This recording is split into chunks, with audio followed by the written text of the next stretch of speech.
Break के बाद स्वागत है आपका। चलिए शुरू करते हैं सुपरफास्ट खबरों का सिलसिला। राज्य सरकार के खिलाफ बीजेपी ने प्रेस कॉन्फ्रेंस कर आरोप पत्र जारी किया। बीजेपी ने गहलोत सरकार पर 18 आरोप लगाए हैं।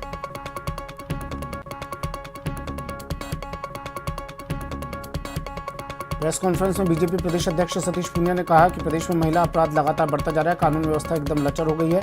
सरकार किसानों और युवाओं से झूठे वादे करती है।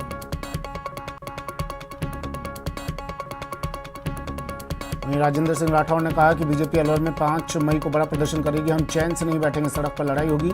सीएम के इस्तीफे की मांग करते हुए प्रदर्शन किया जाएगा। श्याम प्रताप सिंह बुधवार को बीजेपी में शामिल हो गए। जयपुर में बीजेपी ऑफिस में बीजेपी ने प्रेस कॉन्फ्रेंस की। इसी दौरान श्याम प्रताप को पार्टी की सदस्यता ग्रहण करवाई गई। सीएम अशोक गहलोत ने कोविड के बढ़ते मामलों को लेकर ट्वीट किया। सीएम ने ट्वीट में लिखा कि ब्रिटेन, जर्मनी और चीन समेत तमाम देशों में कोविड के मामले लगातार बढ़ रहे हैं। देश के कुछ हिस्सों में भी संक्रमण में बढ़ोतरी हुई है। कोरोना की चौथी लहर के मुकाबले के लिए जोधपुर पूरी तरह तैयार है। जोधपुर सीएमएचओ बलवंत मंडल के अनुसार लगातार टीकाकरण अभियान जारी है, जो 100% सफलता की ओर जा रहा है। वहीं बच्चों को लेकर चिकित्सा विभाग में विशेष एडवाइजरी भी जारी की है। सीएमएचओ की माने तो जोधपुर में सीनियर सिटीजन और बूस्टर डोज को लेकर लगातार कैंपेन चलाई जा रही है। राजस्थान में कोयला संकट के बाद पैदा हुए बिजली संकट को देखते हुए सीएम गहलोत के निर्देश पर ऊर्जा मंत्री भंवर सिंह भाटी आला अफसरों के साथ बैठक कर रहे हैं। राजधानी के विद्युत भवन में मंत्री भाटी ऊर्जा निगम की वितरण कंपनियों, उत्पादन निगम और प्रसारण निगम के अफसरों के साथ बैठक कर रहे हैं। बैठक में बिजली का संकट दूर करने का एक्शन प्लान तैयार किया जा रहा है। राजगढ़ में मंदिरों के तोड़े जाने के विरोध में अलवर में बीजेपी और हिंदुवादी संगठनों ने आक्रोश रैली निकाली। आक्रोश रैली शहीद स्मारक से कलेक्ट्रेट तक निकाली गई। राजगढ़ में मंदिर तोड़ने के मामले में संत समाज के प्रदर्शन पर उद्योग मंत्री शकुंतला रावत ने निशाना साधते हुए कहा कि वसुंधरा राजे के राज में सबसे ज्यादा मंदिर तोड़े गए।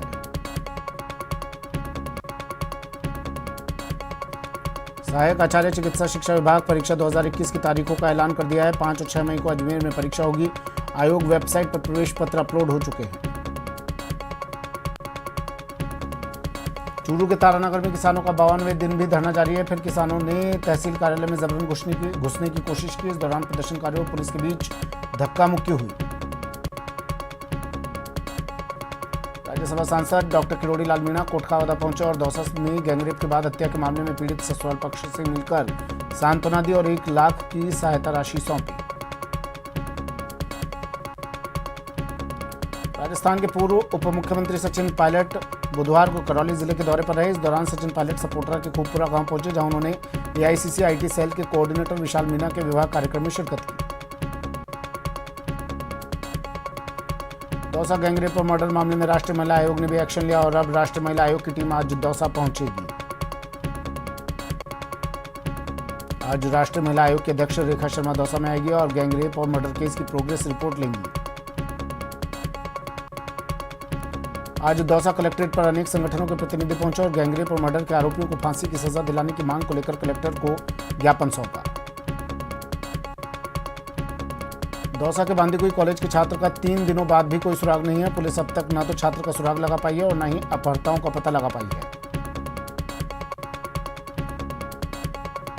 जयपुर में आरपीएस संध्या यादव से अभद्र व्यवहार करने और सोशल मीडिया पर आपत्तिजनक वीडियो डालकर अपमानित करने के मामले में पुलिस ने एडवोकेट गोवर्धन सिंह को गिरफ्तार किया है। जोधपुर जिला स्पेशल टीम और थाना असोप, थाना खेरापा द्वारा अलग अलग कार्रवाई करते हुए कुल 85.5 किलोग्राम अवैध डोडा पोस्त बरामद कर 4 तस्करों को गिरफ्तार किया गया। चित्तौड़गढ़ के चंदेरिया थाना क्षेत्र में खेत से लौट रही एक वृद्धा को चक्कू ने निशाना बनाते हुए आंखों में मिर्ची डालकर कानों में पहने हुए सोने के टॉप्स छीनकर घायल कर दिया और फरार हो गए।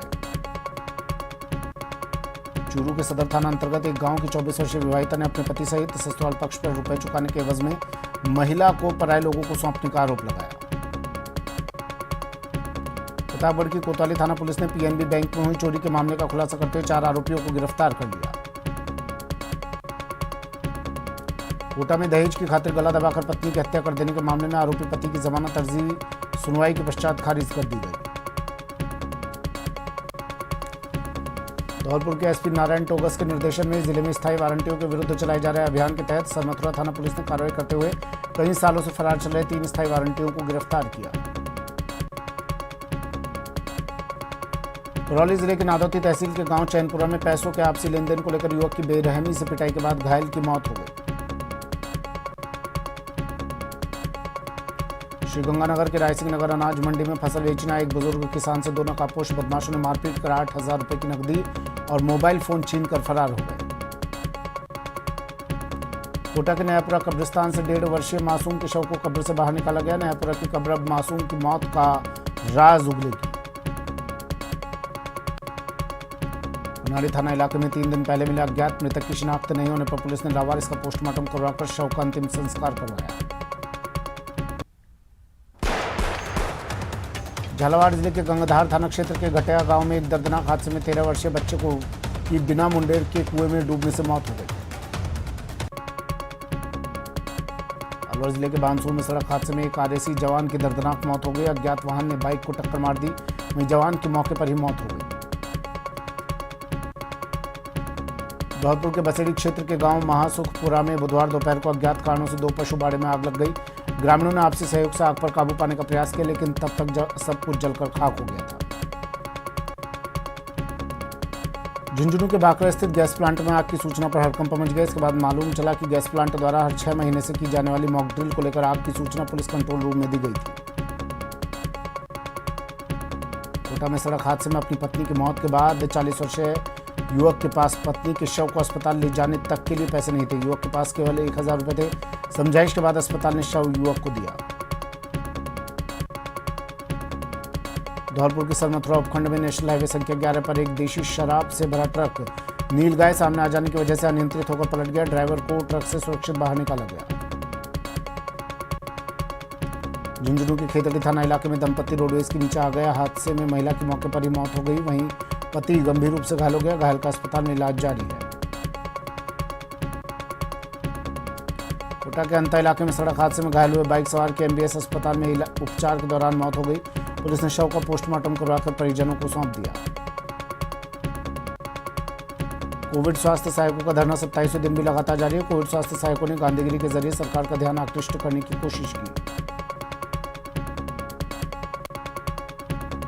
जल जीवन मिशन में निर्माण कार्य पर पूरी तरह से जाम लग गया। प्रदेश भर में पीएचडी विभाग के कॉन्ट्रैक्ट पर काम कर रहे कॉन्ट्रैक्टर्स ने हड़ताल कर दी है।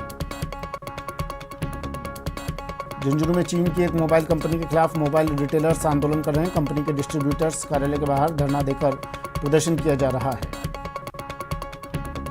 बेरोजगार पशु चिकित्सक संगठन की ओर से इन दिनों शहीद स्मारक पर धरना दिया जा रहा है। पशु चिकित्सकों ने डिग्री की प्रतिलिपि जलाकर नाराजगी जाहिर की। श्रीगंगानगर सहित प्रदेश भर में पड़ रही भीषण गर्मी के बीच बिजली विभाग के द्वारा घोषित रूप से की जा रही कटौती से परेशान साधुवाली के ग्रामीण धरने पर बैठ गए। श्रीगंगानगर की लालगढ़ नगर पालिका के पार्षद नगर पालिका अधिनियम की पालना करने, नगर पालिका समितियों का गठन करने सहित बोर्ड बैठक बुलाने की मांग और अन्य मुद्दों को लेकर अनिश्चितकालीन धरने पर बैठ गए। महात्मा गांधी मनरेगा योजना में श्रमिकों की हाजिरी ऑनलाइन करने की व्यवस्था से डूंगरपुर के ग्रामीण क्षेत्रों में श्रमिक परेशान हैं। श्रमिकों ने इसे लेकर प्रदर्शन किया। बूंदी सहित प्रदेश भर में हो रही विद्युत कटौती और बढ़ते अपराधों सहित राज्य सरकार की जन विरोधी नीतियों के विरोध में केशव राय पाटन में भाजपा कार्यकर्ताओं ने प्रदर्शन किया। सवाई माधोपुर में कोविड स्वास्थ्य सहायकों ने 3 सूत्री मांगों को लेकर कलेक्ट्रेट के समक्ष जमकर प्रदर्शन किया। अनुसूचित जाति आयोग राजस्थान के अध्यक्ष खिलाड़ी बैरवा हनुमानगढ़ जंक्शन पहुंचे। इस दौरान बैरवा को नागरिकों ने विभिन्न ज्ञापन सौंपे और समस्याओं के समाधान की मांग की। धौलपुर के बाड़ी उपखंड के अंतर्गत आने वाले बिजली सब स्टेशन नगला दूल्हे खां पर 15 से 18 घंटे तक की बिजली कटौती की जा रही है, जिसे लेकर ग्रामीणों में रोष है, जिसके चलते ग्रामीणों ने विरोध प्रदर्शन किया। फिलहाल इतना ही, दीजिए इजाजत, नमस्कार।